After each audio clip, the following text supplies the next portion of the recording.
ఇళ్ళనే ఎన్నో మీటింగ్లు జరిగినాయి వాళ్ళ పార్టీకి సంబంధించినవి, బీజేపీ వాళ్ళే కానీ కాంగ్రెస్ వాళ్ళే కానీ.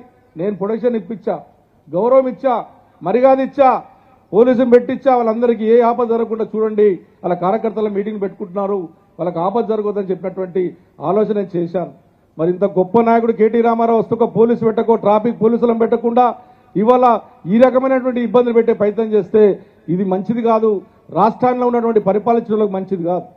కక్ష సాధింపులు చేసుకుందాం, ఎప్పుడు చేసుకుందాం, అభివృద్ధి మీద చేసుకుందాం. మేము చేసే అభివృద్ధిని ఇంకా రెట్టింపులు మీరు చేయండి కావాలంటే, కానీ ఇటువంటి కక్ష సాధింపులు చేసే ప్రయత్నం చేయొద్దని ప్రభుత్వం విజ్ఞప్తి చేస్తూ ఉన్నాను.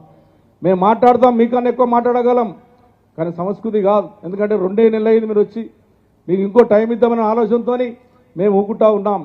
నిజంగా రేపొద్దుల మా కార్యకర్తలు బిగిస్తే, కుక్కడపల్లి కాన్స్టిట్యున్సీ 12,000 మంది బిగిస్తే మీరు ఎక్కడ ఉంటారో ఒకసారి ఆలోచన చేసుకోమని చెప్పి నేను విజ్ఞప్తి చేస్తూ ఉన్నాను. అందుకొరకే నేను మీ అందరూ కూడా, కార్యకర్తలందరూ కూడా రాబోయే ఎలక్షన్స్లో, పార్లమెంట్ ఎలక్షన్స్ రాబోతూ ఉన్నాయి. మీరు పెద్దగా మెజార్టీ ఇచ్చారు.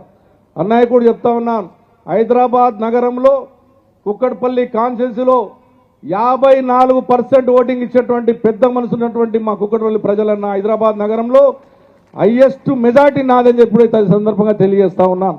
ఆ రకంగా తీర్పిచ్చారు, ఆ రకమైనటువంటి ఆలోచన ఇచ్చారు. కాబట్టి ప్రతి ఒక్కరికి న్యాయం చేసేదానికి నేను సిద్ధంగా ఉన్నాను. నా మీద మీకు అందరికీ నమ్మకం ఉందా లేదా తల్లురా చెప్పండి. నేను పనిచేస్తానా లేదా, పార్టీ గవర్నమెంట్ లేకున్నా మీకు ఆదుకుంటానా లేదా చెప్పండి. సప్పట్ల ద్వారా చెప్పండి, మా అన్నకు చెప్పండి. ఈ రోజు చెప్పి తెలియజేస్తా ఉన్నాను. అదే పడవలసిన అవసరం లేదు. మా కార్యకర్తలు కూడా అడిగిరన్నా, మీ కాకముందు మా కార్పొరేటర్లు, మా కార్యకర్తలు మాకు నిజంగా చెప్పాలంటే పార్టీ పరంగా చాలా అన్యాయం జరిగిందన్న. మాకు ఒక పోస్ట్ ఇవ్వలేదన్న, కనీసం ఒక వార్డు మెంబర్ ఇవ్వలేదు. అయినా కార్యకర్తలు ఈ రకంగా ఈరోజు మెజార్టీ ఇచ్చారు. వాళ్ళు అడిగింది ఒకటే, ఇప్పుడు మీ దయ వలన మా యూతుడు ఇప్పుడు మీకు లెటర్ ఇచ్చారు, రేపు కనీసం పోస్టుల, స్టేట్ పోస్టుల, జిల్లా పోస్టుల, మున్సిపాలిటీ పోస్టుల హైయెస్ట్ పోస్టులు మా కుక్కడపల్లి కాన్ఫరెన్స్ స్కీమ్ అని చెప్పి వాళ్ళందరూ కూడా ఏకపక్షంగా ఇప్పుడే తీర్మానం చేశారన్న.